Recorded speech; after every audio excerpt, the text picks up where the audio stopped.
Welcome back, folks. I'm Jake ELLENBOGEN. Today we're going to be talking about the Rams' explosive rookie pass rusher, Jared Verse, the good, the bad, and the exciting. Before we dive into that, be sure to like, subscribe, and comment. Also, be sure to follow me on all social media at JKBogan. That includes Kick, that includes Twitter, that includes Instagram, and TikTok. So let's get into it. Before we do, of course, a word from today's sponsor, which is Prize Picks. You can get $50 added to your account the moment you make that account. All you have to do, it's so simple. You start a $5 lineup. If you create your first $5 lineup, it does not matter if you win, lose, it doesn't matter. You get instantly $50 added to your account. So you can start playing Prize Picks today using my promo code JKBogan and clicking the link below to get started. Go and check out their app, or you can do it right on your computer or wherever you're watching this. So check out Prize Picks today. Link is in the description and the comment section below. And the promo code, once again, is JKBogan. Now let's get into it. So guys, I'm going to be honest with you. Jared Verse gets a lot of criticism, and I'm going to defend him, but I'm also going to make it very clear. I'm aware it is an issue. A lot of people are saying Jared Verse can't do this. He can't do this. He's struggling to do this. But you know what they're not talking about? They're not talking about what he is doing. They're basically nullifying what he is doing to start his young season, to start his young career, and to start the first 4 games of his career. So if you guys didn't know, in case you guys didn't know, I put out a tweet the other day. I was talking about Jared Verse, and basically after the game, I just came away with the fact, look, this guy is off to such a blistering start from a pressure standpoint, from putting pressure on the quarterback, from actually winning as a pass rusher. But you don't believe me? Totally fine. He's got 17 pressures through his first 4 games. That is more than Aiden Hutchinson had in his first 4, Chase Young, Brian Burns, Josh Hines Allen, Bradley Chubb, Yannick Ngakoue, Khalil Mack, Chandler Jones, J.J. Watt, Von Miller, Robert Quinn, and Aldon Smith. There are way more names I could have listed. I could have gone Aaron Donald route, but whatever. The point I'm making is that Jared Verse is really good. He's a lot better than I expected. I knew he had a higher floor than, say, a Chop Robinson, who I had a higher grade on. But the reason I had a higher grade on Chop Robinson is because I thought his potential was limitless. Jared Verse potential might also be very, very high, and he's got a ridiculously high floor. So I want to talk about this, and I want to be honest because, look, Jared Verse is doing this, and the Rams are doing this with the fact, like, if we're being honest here, it's been a little tough. The secondary isn't as good as years past. They're struggling. I think Kobe Durant has played decently well, but aside from him, Trey White has been burned quite a few times, and it's not as good of a group as, say, the first 4 games last year. So there is more pressure being applied to this defensive front. But, and I don't want to just say Jared Verse is the only one who's doing anything, because he's not, but he's doing a lot of things, and he's doing a lot of things well. And one thing in particular that Jared Verse stands out in is that he's winning at an alarming rate.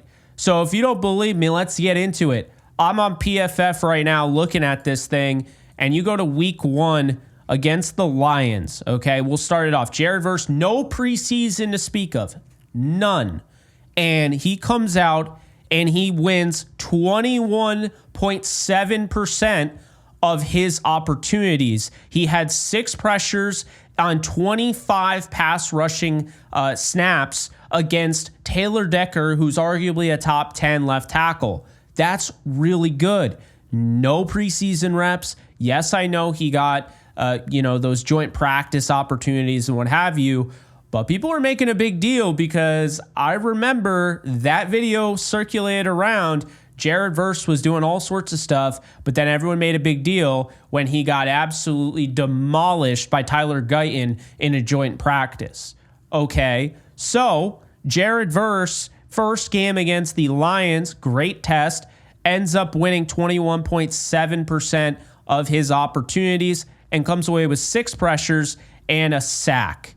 Okay, huge sack, by the way. Week 2, Jared Verse going up against Paris Johnson. I understand this was a bad game all around for the Rams. This was a 41-10 blowout, wasn't very good. Jared Verse still won 28.6% of the time out of his 22 pass snaps. He had 3 pressures. You go to week 3, Jared Verse going up against Trent Williams, okay? And doing so, Jared Verse came away winning 20% of the time. He was fantastic in that game. So was Byron Young. But the fact is, Jared Verse had Taylor Decker, Paris Johnson, and he had Trent Williams. Those 3 guys, that is a tough nut to crack. Those are 3 good tackles. Obviously, Trent Williams is the best in the league. Maybe he wasn't at the level he will be at the end of the year, but he was pretty much, he's still the best tackle in the league. Then you have Paris Johnson, who's, somebody that is developing, obviously. And then, of course, you have Taylor Decker. So then this week, against, let's be honest here, not the best left tackle in the league. I was very excited about him 2 years ago. Braxton Jones has really kind of fallen off a little bit, and Jared Verse put it to him. 50% win rate. He won half of his reps against Braxton Jones. So what are we talking about here? Who is this? Jared Verse has become a potential superstar. That's what we're not talking about. People are too focused because it's a 1-3 ball club, right? People are way too focused on the negative. And I'm going to address it. I'm absolutely going to talk about it.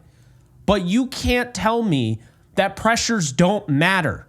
There's too much rhetoric out there now that pressures don't matter when you are the ones, not all of you, but most of you, and I was too, by the way, sharing around all of those pressures that Aaron Donald had to basically make the argument he should win Defensive Player of the Year over insert Defensive Player of the Year candidate there, whether that was TJ Watt or Myles Garrett or Micah Parsons or even, the year Stephon Gilmore won, or even the year the Rams were bad and Khalil Mack won just because the Rams weren't a good football team.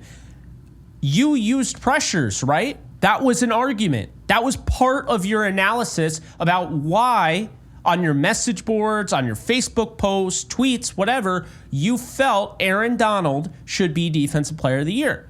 Now, this is not me discrediting Aaron Donald, but you didn't use sacks. You focused on pressures. Sacks matter. I'm not saying they don't. They help. They hurt the Rams in this game. Stafford only was sacked 3 times, was only pressured 7 times, but those 3 sacks hurt. So I get it. I'm not going to sit here and say sacks don't matter. The Rams had 3 of them themselves. But Jared Verse, first off, had 2 taken away in this game against the Bears due to penalties. And then now people are trying to say, because the problem is, once you have a fan base that gets a little down about itself, once you have a fan base that starts getting negative, then it's like you can't even be positive. And I'm not saying everybody's like this, but I'm seeing it. So now we're going out of our way to discredit the 19th overall selection, who is on a blistering pace and is winning rapidly at the point of attack. I don't understand it. I quite literally saw like 10 people on Twitter yesterday after I posted that he had 2 sacks that were negated, and they said, well, they were only sacks because of the penalties. I don't seem to remember you saying that during the game. When those penalties were called, the same people were on Twitter and social media complaining about the calls, saying they were quote-unquote BS. But now, because you've made it out that Jared Verse is going to be the sacrificial lamb and he is going to be the guy that you just use as the scapegoat, now everything he does is null and void. And I'm not going to have it. I'm going to make the fact is this couldn't be easier for me to defend a player like this. Could not be easier. Jared Verse right now is second in the league in win rate. Second. He's only behind Aiden Hutchinson. He's ahead of all your favorite pass rushers in the league. Second. But guess what? He doesn't have Aaron Donald to help him out. He doesn't have last year's secondary. He doesn't have Ahkello Witherspoon who's locking down players. He had a 33.3 targeted passer rating at this point last year. He doesn't have elite coverage over the top. He doesn't have Ernest Jones in the linebacker room. So he sticks out like a sore thumb when he misses a tackle. Do you know how many times guys miss tackles and it was cleaned up by an Aaron Donald, or is cleaned up by a Michael Brockers, or is cleaned up by insert whoever in the middle there? But now, because there's not an Aaron Donald, you're seeing full stop. You are seeing how hard it is to do the job. And Verse is doing a damn good job. Now, he leads the league in missed tackles with 11. I'm not going to sit here and say that's good. But it's okay to give guys credit for things they do well and give guys criticism for things they do poorly. And right now, Jared Verse missing 11 tackles could be considered poor if he was an inside linebacker. Jared Verse is getting in there, forcing havoc in the backfield. He's forcing havoc at the quarterback, and guys aren't finishing either. How is it that Jared Verse gets in there, he wins 50% of the time, and yet they only got 3 sacks? How did that not turn into more? And people would just say, well, Jared Verse can't sack anybody. He keeps, he misses tackles. Well, how is that fair to say? Because if you're just going to go by that, then what about the other guys? They can do stuff too. And by the way, they are doing stuff. As a matter of fact, you might not even know this, but the Rams have the number 1 pressure rate in the NFL. Number 1 through 4 weeks. And they've blitzed at the 5th lowest rate according to Next Gen Stats. They're 21st in sack rate, okay? So what does this tell me? Well, first off, look at who they've gone up against. Not your easy run-of-the-mill bunch of quarterbacks. When you're trying to get sacks on quarterbacks, Jared Goff was the easiest one that they played. But Jared Goff had the number 1 offensive line. So it's hard to get after Jared Goff. They still did it, but he's got a great offensive line. Week 2, you're going up against Kyler Murray.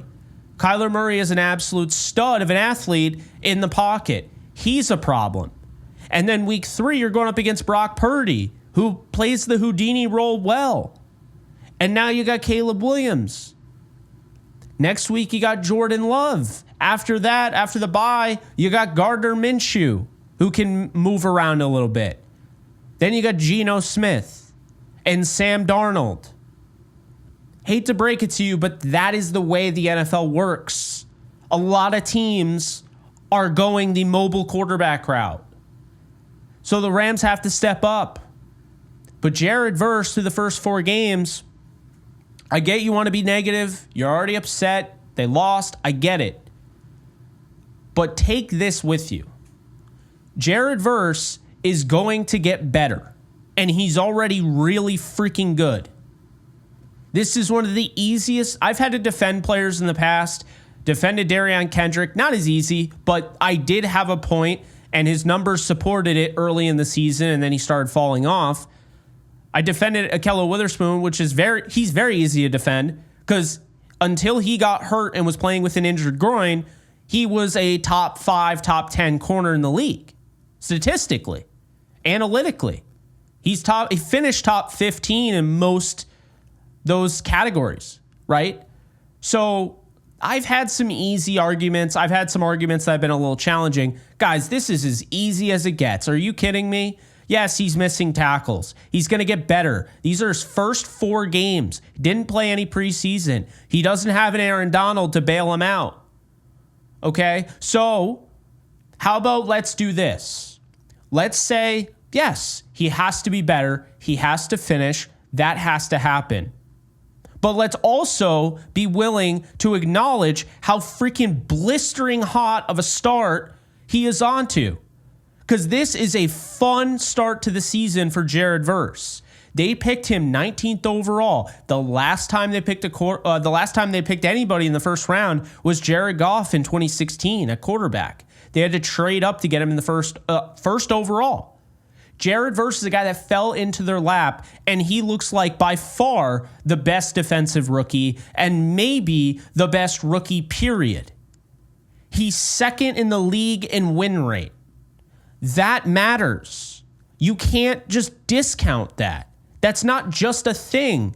It's not just pressures. Pressures, when you apply pressure to a quarterback, even if you don't get home and make the sack, other guys can contribute. Now you have a quarterback on the move. He's not comfortable. When it's a rookie, he's really not comfortable. You want to know why Caleb Williams missed those throws, wide open throws, guys that got open, they blew by a Tre'Davious White, they blew by a Cameron Curl, they blew by a Cameron Kinchins, they blew by a Kobe Durant. Do you know why he missed all those throws? Because he was pressured. You're telling me a clean pocket, he's missing all of those throws, maybe most of them, because he's still young, he's still learning how to throw with touch and accuracy and patience, but every single throw? No. They're doing things opposite of last year. Last year they had Aaron Donald and they blitzed and they still didn't get as much pressure as the guys up front are getting right now. Now, this is not a knock on Raheem Morris. This is not a knock on Aaron Donald. This is showing you guys like Jared Verse are having really, really quality reps every single time they're out there. And the missed tackles suck, but I'll tell you, I would rather know the guy has it. He has the capabilities and just right now isn't finishing it than the second part where you have a guy who can't win at the point of attack. He's stonewalled every play, and he gets a sack or two here and there to make his counting stats look good, but in reality, he gets his ass whooped all game long. Jared Verse is a dog. It's that simple. Jared Verse is a very, very good player in this league. He's been in it for 4 games. What we know out of Jared Verse is that he is one of the best pass rushers currently in football. So I'm not going to sit here and say because he misses sacks and he misses tackles, everything he's done is null and void. His win rate right now is second in the league behind Aiden Hutchinson at 28.8. Myles Garrett is 28.4. He's not getting as many opportunities either. Verse has only rushed the passer 83 times. Aiden Hutchinson has gotten 110. Garrett's gotten 111 or 103. Diaby from Tampa has gotten 101. Those are guys that are around Jared Verse. After that, there's a huge drop-off. Huge. So, look, I'm just telling you, this isn't a fluke. You have a potential superstar in the making wearing number 8. And I'm just saying, I understand being critical, but quit the bullshit about him being a bust and understand they have something special with this guy, and he's going to figure it out. And when he does, and he puts the whole thing together, he gets the whole package of his game together, the Rams are going to have one of the best pass rushers in football. He'll be up there. If the way he's playing right now, if he continues this, he can win Defensive Player of the Year awards. Remember when they said you can't replace Aaron Donald with one guy, so they went out and got 2 guys to replace him, Verse and Fisk? Yeah, they look pretty damn good, I would say, to start off their career. Where are they right now? Oh, I'll tell you. Jared Verse right now has 17 pressures, leading everyone in pressures. Braden Fisk has 13. So they are first and second in the league in pressures. After that, Laiatu Latu, who was drafted ahead of both of them, has 10. Byron Murphy II, who Seahawks fan called the next Aaron Donald, has 7. Marshawn Nealand of the Cowboys has 6. Chris Braswell of the Bucks has 5. And then a bunch are tied at 4. Jonah Ellis, Chop Robinson, Mekhi Wingo, and Elijah Chapman. Dallas Turner picked 2 picks ahead of Jared Verse. Could you imagine, just think for a second, with what Brian Flores is doing, if they pick Jared Verse over Dallas Turner, Can you imagine what their defense would look like? It already looks crazy.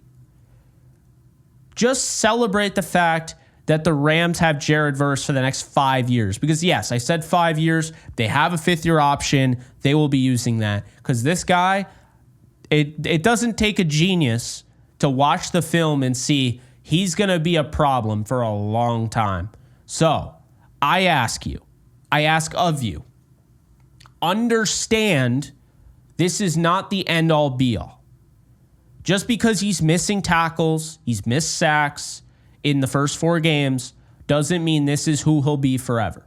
He's got to work on it, but it's no different than a guy who's really toolsy and you draft in the draft and you're thinking, wow, he's got a lot of talent, but he needs to work on this, this, and this. But when he gets this, he's going to be a nightmare to defend. It's no different than those type of prospects that we talk about all the time. Jared Verse was not a perfect prospect. It's why he fell to 19. But I'll be damned. If Jared Verse doesn't end up being a star, I will be shocked. Because the start he's onto right now and just the competition he's gone up against, this isn't fluke.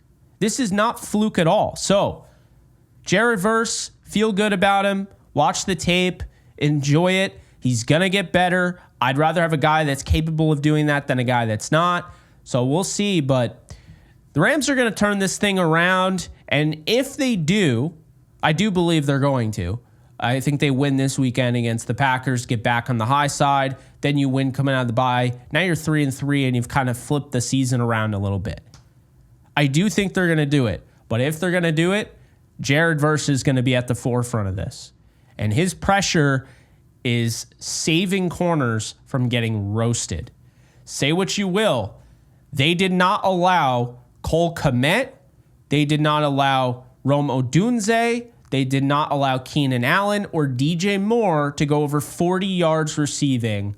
And that was not the corners, per se. That was guys like Jared Verse up front that were forcing Caleb Williams to check it down and take the easy way out. I'm just saying. So if you like this, be sure to like, subscribe, and comment if you haven't already. And once again, special shout out to Prize Picks for sponsoring today's video. Definitely be sure to hit them up. Check them out. App, website, what have you. Download the app. Use the code JKBogan. $50 instantly when you play your first $5 lineup. But that is going to do it for me. You guys take care. We'll see you guys soon. Later, folks. Do you love talking about the Rams, the NFL, or just want to be a part of a community?